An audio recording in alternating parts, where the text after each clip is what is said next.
in this video we shall discuss 10 common errors that English learners make. So without any delay, we shall get started. So find out the error in this sentence. Can you give me an information? Whether is this right?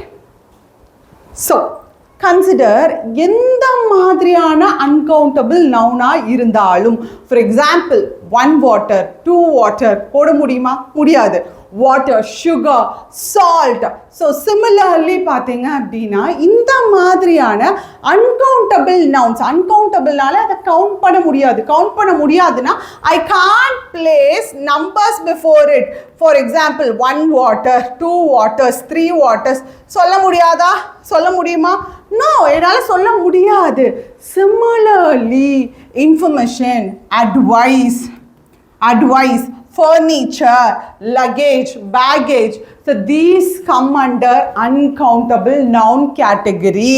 அப்போ uncountable nounக்கு முன்னாடி என்னால் 1, 2ன்னு classify பண்ண முடியாது. ஏன்னா அதை என்னால் கவுண்டே பண்ண முடியாது. அதே மாதிரி அப்போ இங்கே ஆன்ன்ற ஆர்டிக்கிள் தப்பு. ஏன்னா ஆன் அண்ட் எதை குறிக்க நம்ம யூஸ் பண்ணுவோம் அப்படின்னா ஒன்று குறிக்கிறதுக்கு யூஸ் பண்ணுவோம். ஃபார் எக்ஸாம்பிள் அ பாய் அப்படின்னா ஏதோ ஒரு பையன் அப்படின்ற மீனிங். சிமிலர்லி an ஆப்பிள் அப்படின்னா ஏதோ ஒரு ஆப்பிள். அப்போ அந்த ஒரு ஆப்பிளை குறிக்கிறதுக்கு தான் நம்ம என்ன போடுவோம்? an and a போடுவோம்.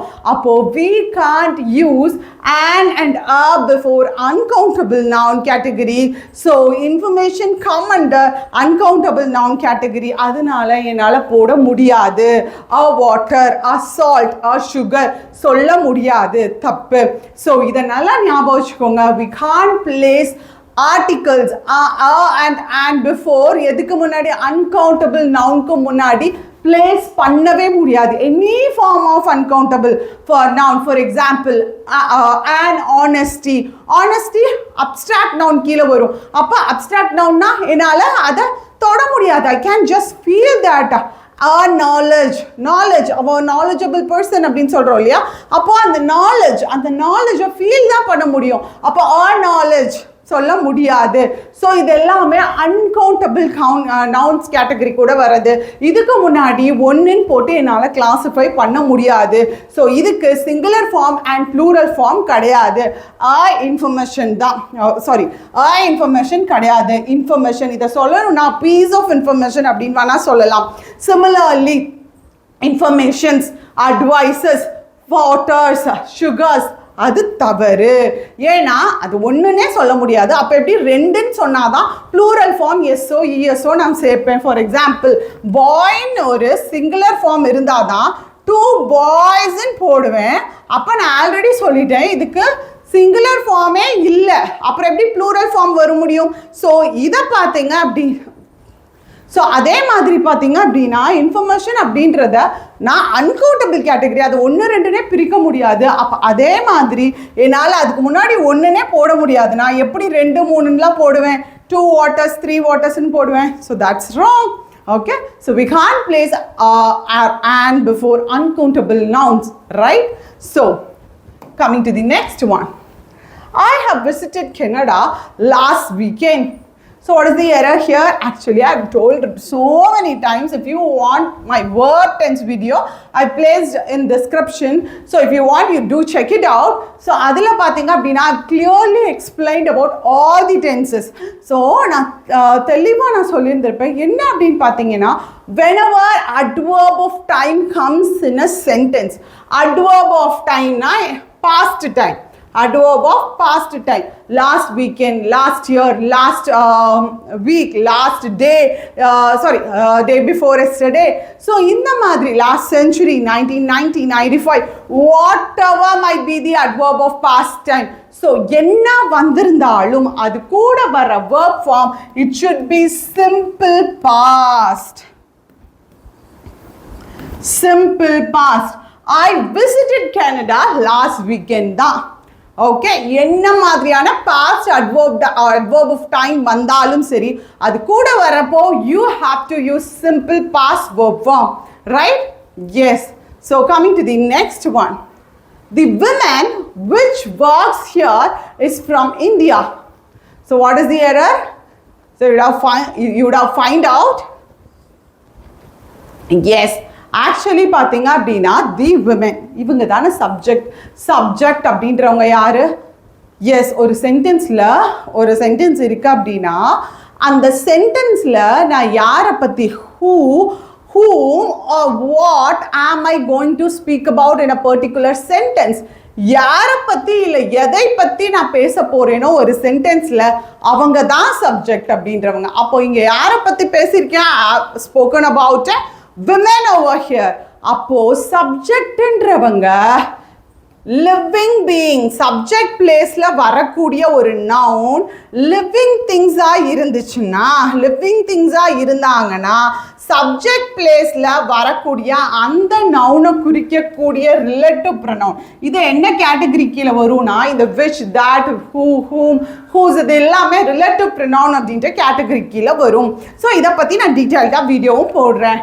ஸோ இங்கே சப்ஜெக்ட் பிளேஸில் ஒரு லிவிங் பீயிங்ஸ் வந்துச்சு அப்படின்னா சப்ஜெக்ட் பிளேஸில் வர்றப்போ ஹூ போடணும். இதே இது ஆப்ஜெக்ட் பிளேஸில் வந்துச்சுன்னா ஹூம் போடணும். இப்போது இந்த இடத்துல விச் எப்போ போடுவேன்னா நான் லிவிங் திங்ஸ் வந்துச்சுன்னா ஃபார் எக்ஸாம்பிள் பார்த்தீங்க அப்படின்னா the house which I built. So house is which I built. So the house is a non-living things. Therefore, non-living thing. Therefore, I'm using which over here, right? So living beings varappo, I have to use who instead of which. So subject place la varappo, ide living things object place la vandichuna, I have to use whom over there, right? Yes. So coming to the next one. I must to call him immediately. So inga enna error irukum? Yes எப்போவுமே இந்த modal verbs அதாவது must can could shall should இது எல்லாமே model verbs கேட்டகரியில் வர்றது. Model வேர்ப்ஸாக இருக்கட்டும் helping வேர்ப்ஸாக இருக்கட்டும் அது வந்துருந்தது அப்படின்னா அதை தொடர்ந்து வரக்கூடிய வேர்ப் ஃபார்ம் இருக்கு இல்லையா, ரைட்? நல்லா பார்த்துக்கோங்க. அந்த மாடல் வேர்ப்ஸ் நான் ஃபஸ்ட்டு மாடல் வேர்ப்ஸ்க்கு சொல்கிறேன். Any kind of modal verbs must, shall, should, can, could, may, might என்ன மாதிரி மாடல் வேர்ப்ஸ் வந்திருந்தாலும் அது கூட பேஸ் ஃபார்ம் ஆஃப் வேர்ப்னு சொல்லுவாங்க, V1ன்னு சொல்லுவாங்க. அதாவது பார்த்தீங்கன்னா ப்ளே, கோ, கம், சிட், ஸ்டாண்ட் இது எல்லாமே பேஸ் ஃபார்ம் ஆஃப் வேர்ப். ஏன் பேஸ் ஃபார்ம் ஆஃப் வேர்ப்னு சொல்கிறோம்?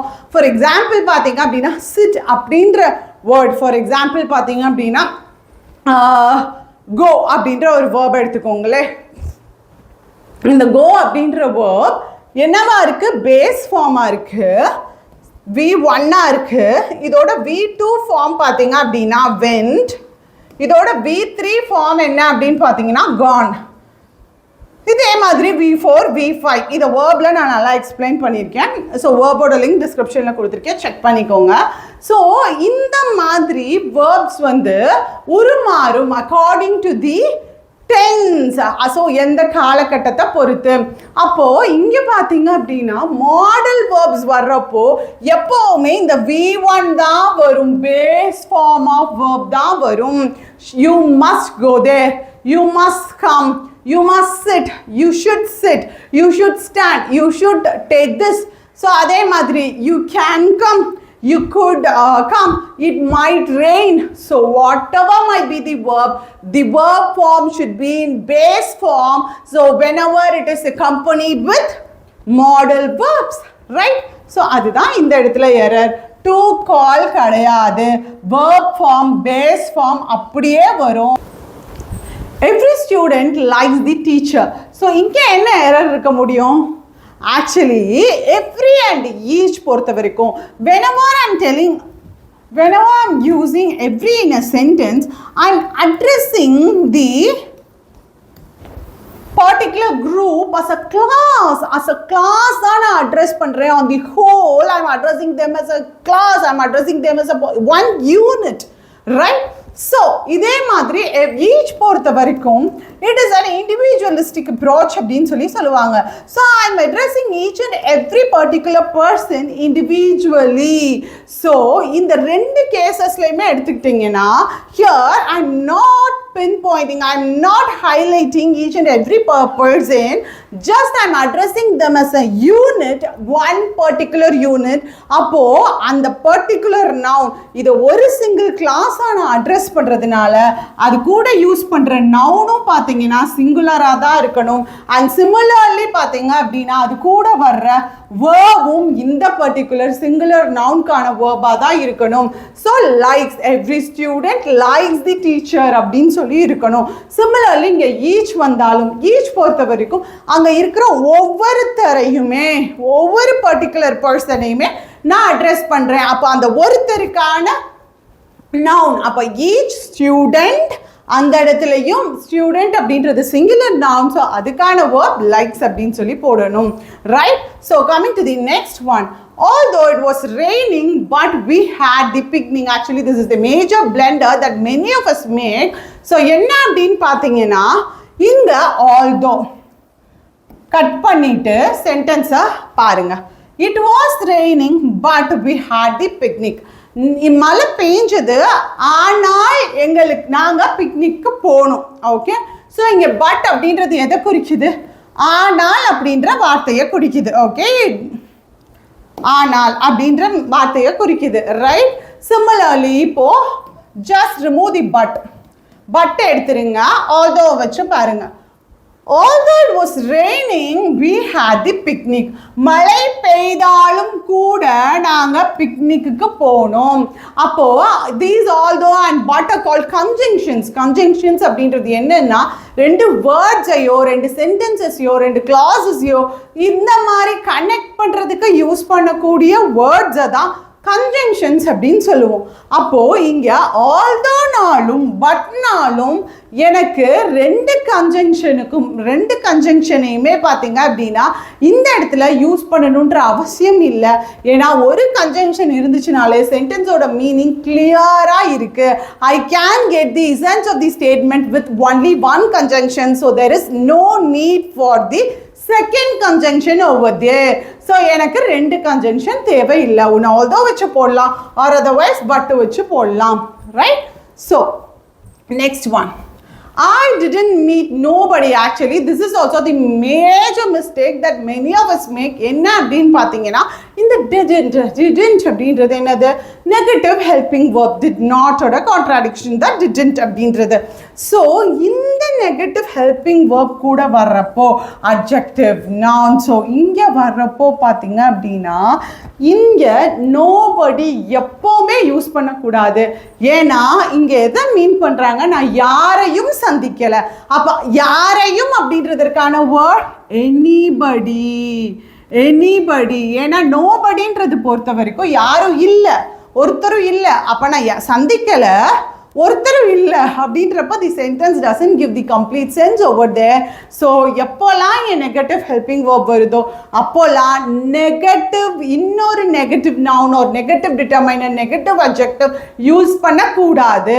Similarly I didn't meet no boys. தப்பு. I didn't meet any boy. Okay, அங்கேயும் எனி தான் போடணும், நோ போடவே கூடாது. Sentence, she said me that she liked you.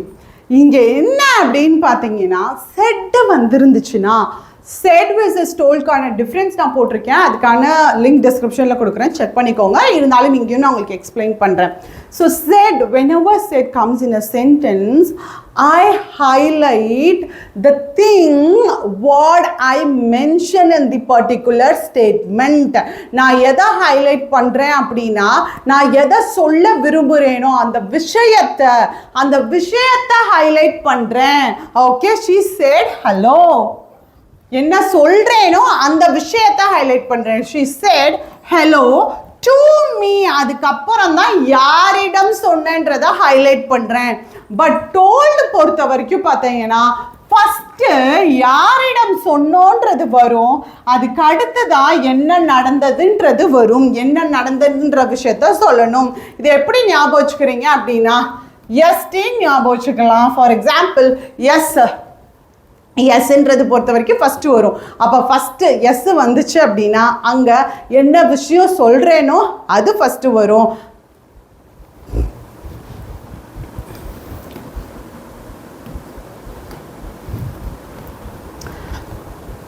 So இதுதான் இங்கே மேட்டர். என்ன அப்படின்னு பார்த்தீங்கன்னா இங்கே என்ன வந்திருக்கு, மீ வந்திருக்கு. அப்போ மீ வந்துருந்துச்சு அப்படின்னா யாரிடம் சொல்கிறோன்றது ஃபஸ்ட்டு வந்துருந்துச்சுன்னா அங்கே என்ன போடணும், டோல்டு போடணும், ரைட்? ஸோ என்ன விஷயத்தை சொல்கிறோன்றதை ஹைலைட் பண்ணானா there it will be said. So இதே இது நான் whom am I telling to, யாரிடம் சொல்கிறோன்றதை ஹைலைட் பண்ணுறேன்னா there I'll be using told, right? Yes. So coming to the next one, there is 7 girls in the class. There are here. Actually whenever here and there comes in a sentence, இது dummy subject மாதிரி. Okay, so இங்க என்ன ஆகும் அப்படின்னா subject and verb invert ஆயிருக்கும். எப்பயுமே subject first இருக்கும், அடுத்துதான் வேர்ப் இருக்கும், ரைட்? இதுதான் ஒரு sentence format. But here and there பொறுத்த வரைக்கும் சப்ஜெக்ட் அண்ட் வேர்ப் கொஞ்சம் உல்டாவா இருக்கும். என்னன்னா இது டம்மி சப்ஜெக்ட் தான், இதுக்கப்புறம் வர்றதுதான் மெயின் சப்ஜெக்ட். அப்போ இதுக்கான வேர்பை தான் போடணும்.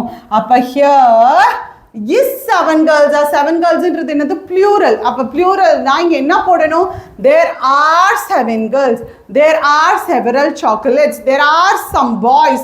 so இதே மாதிரி here are certain pencils. so இந்த மாதிரி என்ன வார்த்தைகள் here and there கூட வருதோ அது சப்ஜெக்ட் அதுக்கு அப்புறமா இருக்கும், உல்டாவா இருக்கும், இன்வெர்ட்டடா இருக்கும். so we have to pick the right verb for the particular subject over there, right?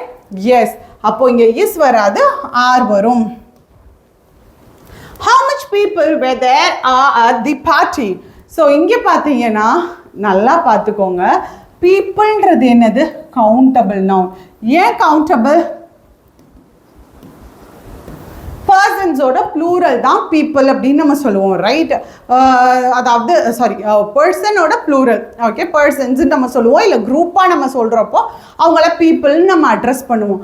அப்போது இந்த இடத்துல பீப்புள்ன்ற நவுன் வந்திருக்குன்னா அது பீப்புள்ன்றது பர்சன்ஸ், நபர்கள், நிறைய நபர்கள் இருக்காங்க அப்படின்றப்போ அது குரூப் ஆஃப் பர்சன்ஸை வந்து நம்ம பீப்புள் அப்படின்னு சொல்லுவோம். அப்போ அங்கே அவங்க லிவிங் திங்ஸ் தானே. ஓகே, அதே மாதிரி அது என்னது, எஸ், எவ்வளவு பேர் இருக்காங்க அப்படின்னு தான் சொல்கிறோம், எவ்வளவு. அப்போ அந்த எவ்வளவுன்றதை குறிக்கக்கூடியது என்னது, மெனி. எஸ், அப்போது கவுண்டபிள் வருது, கவுண்டபிள் கேட்டகரி கீழே வருது அப்படின்னா மெனி யூஸ் பண்ணணும். For example, how many pencils are there, how many pens are here, how many chocolates are there. இதே இது how much rupees, how much rupee. இதே இது how much water, how much salt. So இந்த மாதிரி அன்கவுண்டபிளுக்கு தான் நம்ம much use பண்ணணும். Countable கேட்டகரிக்கு வந்துச்சு அப்படின்னா ஐ ஷுட் யூஸ் மினி. எவ்வளவு பேர், எத்தனை பெயர், எவ்வளவுன்றது கிடையாது, ஐ டோல்ட் இட் ராங்லி. எத்தனை, எத்தனை நபர்கள் அப்படின்னு சொல்கிறோம் இல்லையா? ஸோ கவுண்டபிளுக்கு பார்த்தீங்க அப்படின்னா மெனி, அண்ட் அன்கவுண்டபிளுக்கு தான் மச் யூஸ் பண்ணுவோம். ஸோ இந்த வீடியோ உங்களுக்கு பிடிச்சிருந்துச்சு அப்படின்னா கமெண்ட் பாக்ஸில் ஒரு தம்ஸ் அப் கொடுங்க. அண்ட் அடுத்து என்ன மாதிரியான உங்களுக்கு வீடியோஸ் நீங்கள் எக்ஸ்பெக்ட் பண்ணுறீங்க அப்படின்றதையும் காமெண்ட்ஸில் நீங்கள் பதிவு பண்ணுங்கள். So thank you, bye, see you guys.